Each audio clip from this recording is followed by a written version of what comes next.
আমার একটু কাঁপাকাঁপিটা একটু কম, কারণ আমি এটা আসলে ভাগ্যবান, কারণ সবাই অপি আন্টি, চঞ্চল আঙ্কেল, আমাকে আবারকে বলিস না। মানে জয়া জয়া। জয়া স্যার, আমাকে কিন্তু জয়া বলে, হ্যাঁ আমার মানে আমারও নাম ধরে ডাকে, কিন্তু এখন বলছে আঙ্কেল। মানে একটু একটু তারিক আঙ্কেল, দিনার আঙ্কেল, তারিম আঙ্কেল, সবার সাথে ভাগ্য ভালো আঙ্কেল বলে দাদু বলে তারিক দাদু, তারিক দাদু।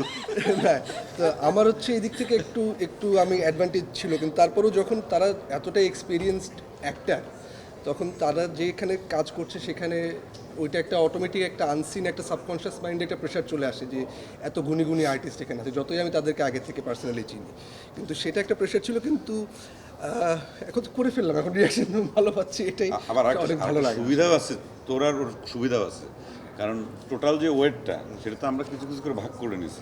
হ্যাঁ, আমাদের কাঁধে ওয়েটটাও কম ছিল। তার মানে তোমাদের উপর একটু, কিন্তু যতটুকু ছিলা তোমরা তাতেই তোমাদের 4-6 হয়ে গেছে। এইটাই, থ্যাংক ইউ। তুই কিন্তু ভূত পরিবেশিত হয়ে আছিস। আমি পুরো তিন ভূত একদম সবসময় আমার কাছে এগুলো, এখন আমি কি বলতেছি আমি নিজেও বুঝতে পারবো না, সেই জন্য। দর্শকদের প্রতি কৃতজ্ঞতা, কারণ আমাদের বাংলাদেশের দর্শক এরা আসলে ট্রিমেন্ডাস। আমি একটা কথা বলতে চাই যে আমাদেরকে যেভাবে সাপোর্ট করেন সব সময়, কারণ একটু নতুন ধরনের গল্প, নতুন ধরনের নির্মাণ, এগুলোর সাথে দর্শক না থাকলে পরে আসলে সবই বৃথা।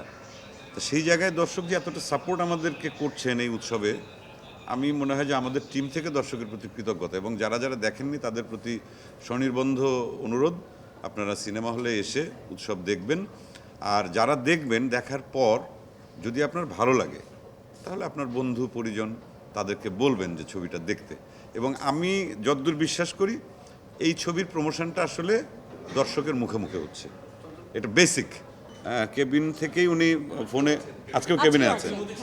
আচ্ছা, তো পরশুদিন রাতে যখন কথা হচ্ছিল আমাদের সঙ্গে, উনি একটু আবেগে আপ্লুত আর কি, এবং আমরা যখন বলছিলাম, উনি তো হয়তো সোশ্যাল মিডিয়াতে এগুলো দেখছেন হয়তো মোবাইলে বা ফেসবুকে, তা খুবই দেখলাম যে খুবই আবেগ প্রবণ হয়ে আমাদের সঙ্গে কথা বলছিল। আমি তো বড় জাহাঙ্গীরকে দেখতে গেছিলাম হাসপাতালে, তো আমি যখন প্রথম ঢুকলাম তখন সে জড়িয়ে ধরে প্রায় 15-20 মিনিট সে খুব ইমোশনাল হয়ে তার চোখ দিয়ে পানি বের হয়ে যেতে দেখলাম আমি, এবং সে এত এক্সাইটেড, এবং আমার আন্টি বলছিল যে সে আরও দ্রুত সুস্থ হয়ে যাচ্ছে সোশ্যাল মিডিয়ায় এরকম সুন্দর রেসপন্স পাওয়া, যে তার যে এখানে এসে দর্শকদের সাথে সে দেখবে, আপনাদেরকে ফেস করবে, এটা দেখার জন্য তারা সে এক্সাইটমেন্ট আরও তাড়াতাড়ি সুস্থ হয়ে যাচ্ছে, এবং আপনাদের সবার কাছে সে দোয়া চাইছে। এবং আমি তো নিজে ডাক্তার হয়ে তাকে বললাম যে ভাই আপনার একটা চিকিৎসা দেই, হ্যাঁ নিজেই ডাক্তারি বুদ্ধি ফলালাম আর কি, বললাম যে ভাই আপনি যদি কয়টা হল ভিজিট করেন উৎসবের জন্য এসে, তাহলে আপনি এমনি সুস্থ হয়ে যাবেন, আপনার অসুস্থতা থাকবে না, একটু আসেন। ঠিক আসার আগে মুয়াপার সাথে কথা হচ্ছিল, তো মুয়াপা বলছে যে ভাইয়ের সাথে,